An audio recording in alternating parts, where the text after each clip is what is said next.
if you want a computer to learn what a human face looks like, your first instinct is probably to just show it a million faces. Right, yeah. Just feed it endless data. Yeah, and you tell it to mathematically memorize every exact, precise pixel. I mean, it makes logical sense. We generally expect computers to be these rigid, deterministic machines. Exactly. But, well, back in 2013, a pair of researchers realized that demanding that kind of absolute rigid precision was actually making artificial intelligence incredibly stupid. Right. They figured out that to make machines truly creative, they had to teach them how to guess. Yeah, how to embrace chaos, really. Exactly. How to do math with these fuzzy, overlapping clouds of uncertainty. And for you listening right now, whether you're, prepping for a massive tech meeting or trying to catch up on the whole generative AI boom, or maybe you're just insanely curious about the actual mechanics under the hood of these models, you want the thorough knowledge. You want the deep structural understanding without drowning in a sea of dense academic jargon. Right. We want to understand the actual physics of the engine, not just stare at the steering wheel. Because we are talking about a fundamental shift in how computers perceive reality. It really is a massive shift. So today, our source material is a comprehensive Wikipedia article on a foundational neural network architecture. It's called the Variational Autoencoder, or VAE. The VAE, yeah. And our mission for this deep dive is to understand exactly how this specific architecture completely changed the game in machine learning by injecting probability and randomness straight into its core. Right into the center of the math. Okay, let's unpack this. Where did this radical shift actually start? Well, the origin point traces back to Diederik P. Kingma and Max Welling. Okay. So in 2013, they published this framework that just brilliantly bridged a gap between two historically distinct fields. Two different worlds, basically. Right. On one side, you had deep learning, which, deals with massive, layered, artificial neural networks that are just great at finding patterns. Brute force pattern recognition. Exactly. And then on the other side, you had variational Bayesian methods. Which is more about statistics, right? Yeah, it's a field deeply rooted in probability, statistics, and crucially, measuring uncertainty. Kingma and Welling brought those two worlds together into one elegant, highly scalable framework. But to really grasp what makes a variational autoencoder so special, we first need to visualize the baseline model it was upgrading, right? Yeah, we have to look at the traditional autoencoder first. Right. So how does the traditional one work? So a traditional autoencoder consists of two main neural networks working in tandem, and they're connected by this sort of bottleneck. Okay. The first network is the encoder. Its job is to take complex, high-dimensional input data, like, say, a high-resolution image of a human face, which might have millions of pixels, and compress it down into a much smaller, low-dimensional mathematical representation. And we call this highly compressed state the latent space. Right? Exactly, the latent space. Let's visualize that latent space for you listening, just to make it concrete. Imagine a massive, blank, two-dimensional graph. Okay, a 2D graph. Yeah, and the x-axis represents, like, the width of a smile. And the y-axis represents the tilt of a head. I like this. So the encoder looks at a picture of a smiling person tilting their head to the left, and it maps that entire complex image to one single microscopic dot on that 2D graph. Right. It finds the coordinates, plots the dot, and says, here is the essence of that image. That is the perfect visual. And once the encoder plots that specific dot, the second network, the decoder, takes over. Right, the second half. It looks at the exact coordinates of that tiny dot on a graph and attempts to reconstruct the original high-resolution image from it. It basically paints it pixel by pixel to match the input. So a traditional autoencoder is essentially a rigid, highly specific filing system. Very rigid. It maps that picture of a face to a single exact mathematical point. If you want that face back, you go to that exact coordinate, pull the file, and rebuild it. Exactly, but a variational autoencoder, or VAE, throws out that rigid filing system entirely. It just completely scraps it. Yeah. Instead of mapping an image to a single microscopic dot on our graph, it maps the image to a distribution. Right, so instead of a dot, it's like the encoder takes a spray paint can and sprays a fuzzy cloud onto the graph. Yes, a fuzzy cloud. You are mapping the general vibe or a range of possibilities instead of a specific coordinate. And mathematically, the sources say it maps the input to a multivariate Gaussian distribution. Right. And what's fascinating here is why mapping to a fuzzy cloud instead of a single point is so incredibly crucial for making the AI smart. It prevents overfitting, right? Exactly. When a traditional network maps to rigid points, it suffers from what data scientists call overfitting. Because it's just memorizing exact coordinates, that latent space our graph ends up with a few isolated dots scattered around, separated by massive empty voids. Just huge gaps of nothing. Right. And if you ask the traditional decoder to build an image from one of those empty voids, it panics. It outputs absolute garbage because it has no idea what exists between the exact points it memorized. It's just a parrot repeating a highly specific phrase. It hasn't actually learned the language. That's a great way to put it. By forcing the encoder to map data to a probabilistic distribution, a wide, fuzzy cloud, those clouds naturally stretch and overlap. So there are no more empty voids. Zero empty voids. The network can't just memorize isolated dots anymore.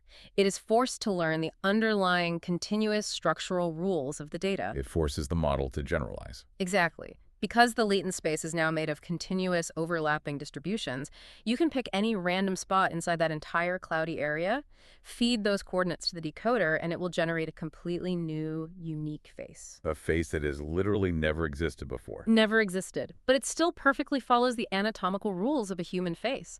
You move from just compressing data to actually generating new reality. Wait, okay, hold on.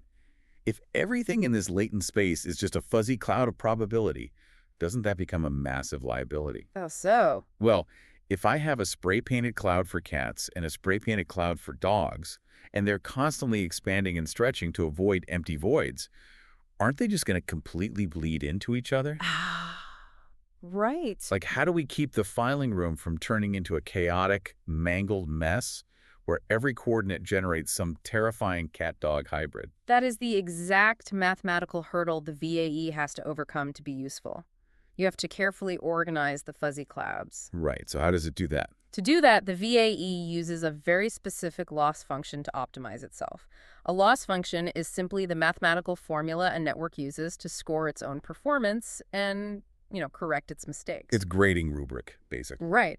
And the VAE's loss function is derived from something called the free energy expression. It requires the network to balance two highly competing mathematical forces. It's a tug of war. Let's break down the two sides of that rope. What is pulling on the first side? On the first side, you have the reconstruction error. This is the network measuring whether the decoder actually outputs something that looks like the original input image. So it's checking its work. Yeah, it calculates this using standard metrics like mean squared error or cross entropy, literally going pixel by pixel to see how far off the generated image is from reality. The reconstruction error wants the decoder to be absolutely perfect. But to get a perfect reconstruction, the encoder would want to shrink those fuzzy clouds back down into highly specific, rigid points. Yeah, exactly. A reconstruction error is desperately trying to pull the distributions into tiny, tight shapes so it can perfectly redraw the exact quirks of the original image without any randomness getting in the way. Which, of course, would lead us right back to overfitting and memorization. We'd lose the generative magic entirely. The clouds would just become darts again. So to prevent the clouds from shrinking back into dots, we have the force on the other side of the rope. The Kullback-Leibler divergence, or KL divergence for short. KL divergence. Okay, let's define the mechanics of that. How does it pull back against the reconstruction error? KL divergence is basically a statistical measurement of how one probability distribution differs from a baseline reference distribution. In the VAE, it acts as a strict structural penalty. A penalty, okay. Yeah, it looks at the approximated posterior distribution, which is just the fuzzy cloud the encoder just generated, denoted mathematically as Q, and it measures how far away that cloud is from a prior distribution, denoted as P. Yet in a standard VAE, this prior P is a standard normal distribution, right? You got it. A standard normal distribution, meaning a perfect bell curve centered exactly at 0 on our graph with a variance of exactly 1. That's it. The KL divergence penalty forces every single fuzzy cloud the encoder makes to try and mimic that perfect bell curve at the center of the graph. Oh. It penalizes the network if it tries to push a cloud way off into the isolated corners of the graph, and it heavily penalizes the network if it tries to shrink the cloud into a tiny rigid dot. So what does this all mean for our latent space graph?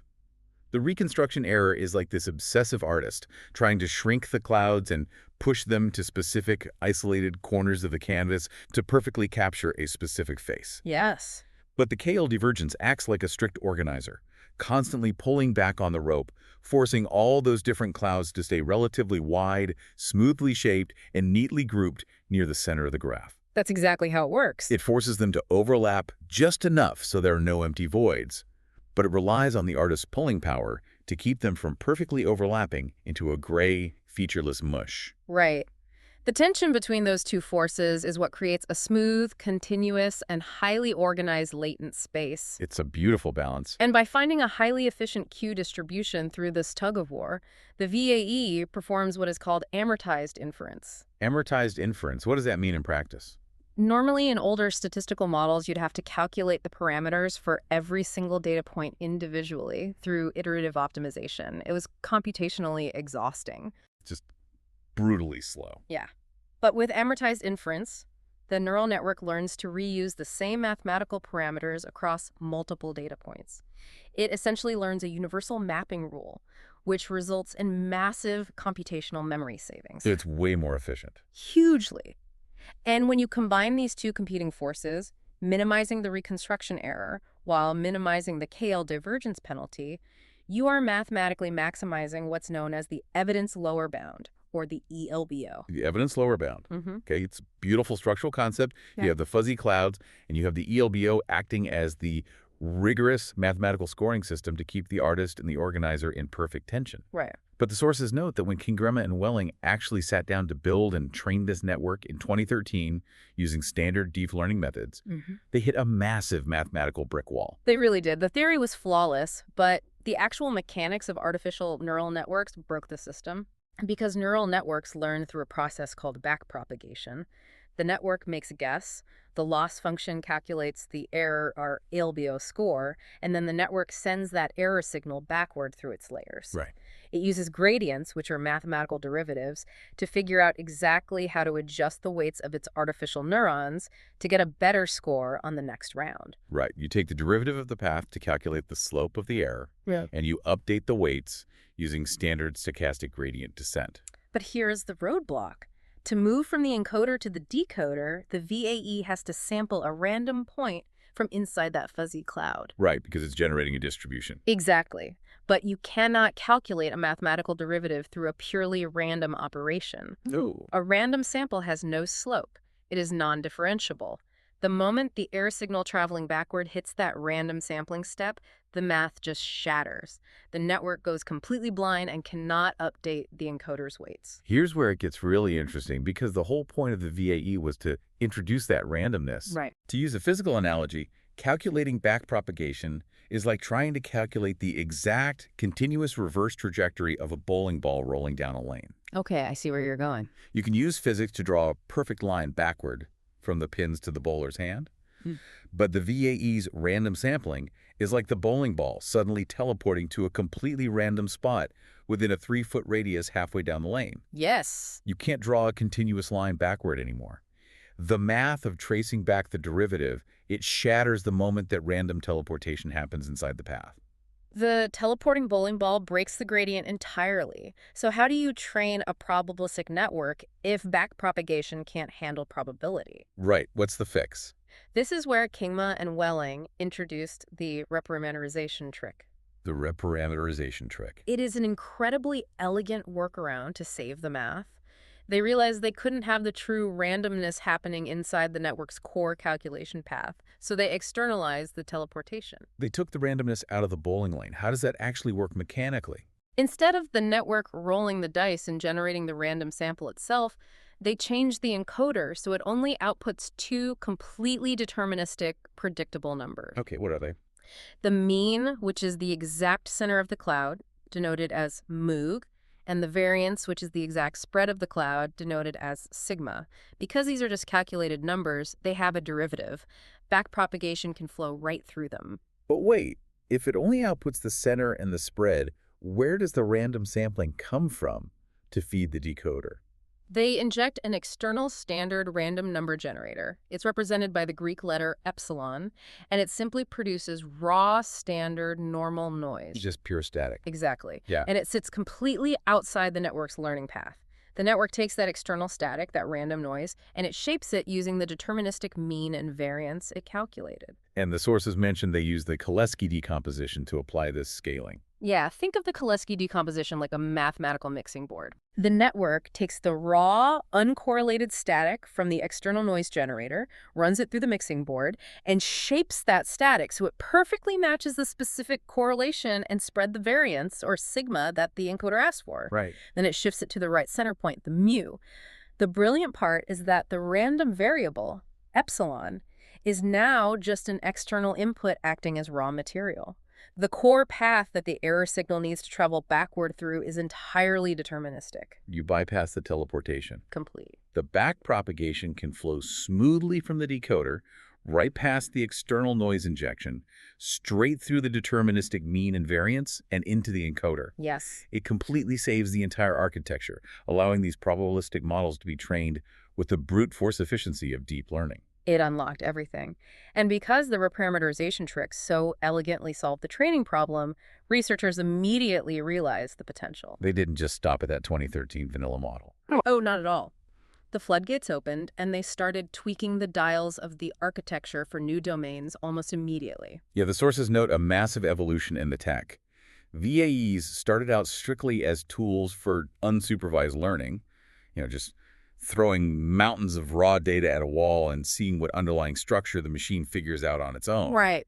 But their effectiveness quickly expanded into semi-supervised and fully supervised learning. The architecture proved highly adaptable, especially when researchers started manipulating that tug of war we talked about earlier. A prime example from the source material is the beta VAE. Beta VAE. Mechanically, what does the beta dial actually do? It adds a highly weighted multiplier to the Kullback-Leibler divergence term. Okay, so it cranks up the pressure from that strict organizer. Exactly. When you make the KL divergence penalty significantly stronger than the reconstruction error, you force what's called manifold disentanglement. Manifold disentanglement. Let's translate the math into reality. What does that actually look like when the AI is processing an image? It means the AI is under so much pressure to be mathematically efficient that it automatically discovers and separates the most fundamental, independent visual concepts without any human teaching it. Really? Like what? For instance, if you feed a standard VAE pictures of 3D chairs, it might learn a messy, entangled soup of chairness where changing one variable alters the color, the size, and the shape all at once. All jumbled together. Right. But a beta VAE, because of that extreme restriction on its latent space, will naturally separate the features out to survive the penalty. Oh, wow. It will dedicate one specific axis on our graph solely to the width of the chair. It dedicates another axis solely to the leg style, another axis solely to the rotation angle. It disentangles the underlying mathematical factors of reality. That is wild. It basically creates highly specific, isolated sliders for the building blocks of the physical world. It really does. And the sources also mention the conditional VAE, or CVAE, which takes almost the opposite approach to unsupervised learning, right? Yeah, the CVAE injects actual label information directly into the latent space. So instead of aggressively penalizing the model and hoping it organically figures out what a chair is, you feed it the labeled chair alongside the image. Oh, so you just tell it. Exactly. This places a deterministic constraint on the representation. You're giving the latent space explicit rules, allowing you to manually pull those sliders and say to the decoder, generate a chair, but conditionally constrain it to look exactly like this specific style. And there are hybrid models too, right? Mixing the probabilistic latent spaces of VAEs with Jan's generative adversarial networks to improve the crispness and pixel quality of the generated outputs. Yeah, Jans are great at high-fidelity generation. But looking at the evolution of these variants, there's an interesting tension here. If you take a beta VAE and you crank up the strictness of the KL divergence to force the AI to neatly disentangle its factors, doesn't that massive restriction actually limit what the AI can imagine? That is a great point. If we connect this to the bigger picture, that tension between structural predictability and organic creativity is exactly what AI researchers are still wrestling with. Are they finding workarounds for that too? They are. In fact, many recent approaches detailed in the sources have decided that the Kullback-Leibler divergence is actually fundamentally too restrictive for certain highly complex creative tasks. Wait, so they fired the strict organizer? They replaced it with a completely different type of management. The source material highlights several statistical distance VAE variants. Statistical distance. Yeah. These models completely remove the KL divergence and replace it with alternative mathematical ways to measure the distance between distributions. They use complex geometric formulas like the sliced Wasserstein distance, the energy distance, or the maximum mean discrepancy known as MMD. Let's break down the mechanics of those. How does a slice-Wasserstein distance operate differently than KL divergence on our latent space graph? Well, think about what KL divergence demands. It forces every single fuzzy cloud to try and look exactly like a perfect standard bell curve centered at zero. Right. It's an aggressive uniform mold. Exactly. But real-world data is often messy. The true underlying shape of the data might look like a donut, or maybe two entirely separate asymmetrical clusters. Reality isn't just one big bell curve. No, it's not. By using something like the Wasserstein distance, which is actually often called the Earth mover's distance, because it literally measures the mathematical cost of moving piles of dirt from one distribution shape to match another, the network stops forcing every individual cloud into a rigid bell shape. Oh, so it allows the latent space to take on much more complex, organic, and weird shapes. Exactly. It ensures that the overall collection of all the points the encoder produces, which is called the push-forward measure, closely matches the complex empirical distribution of the real target data. So it ensures the whole filing room reflects the messy reality of the world, rather than forcing every individual file to look identical. Right. Which in turn offers completely different, highly nuanced flavors of generative creativity and accuracy. Which is absolutely mind-blowing when you take a step back and look at what we've unpacked here today. Yeah. For you listening, why does all this dense math about ELBOs, reparameterization tricks, and Wasserstein distances actually matter to your understanding of technology? It matters because variational autoencoders are a foundational pillar of the modern generative AI landscape. Right. Understanding their mechanics means understanding a profound shift in computer science. The most powerful algorithms in the world today don't just mechanically memorize the reality we feed them. No, they don't just record pixels. They compress reality into underlying mathematical concepts. They learn the physics, the lighting, the geometry. They map out the statistical fuzzy probabilities of what reality could be. They learn the vibe of the universe, and from that managed uncertainty, they generate something entirely new that has never existed before. It's incredible. And that leaves us with a fascinating implication to mull over as this technology scales. We talked about how these models can achieve manifold disentanglement, isolating the exact independent mathematical sliders for the rotation of a chair or the lighting of a room. Right, the physical building blocks. But as these probabilistic latent spaces grow exponentially larger and process entirely different types of data, what happens when they start disentangling deeply abstract concepts? Oh, wow. If a network can isolate the mathematical variable for width, could a future vastly scaled architecture isolate the exact mathematical variable for sarcasm in a block of text? That's crazy to think about. Could it find the precise slider for melancholy in a piece of music, mathematically untangling human emotion from the data we leave behind? A mathematical coordinate for a feeling. That is something for you to think about next time you see a machine create something beautiful or heartbreaking out of thin air. We'll catch you on the next deep dive.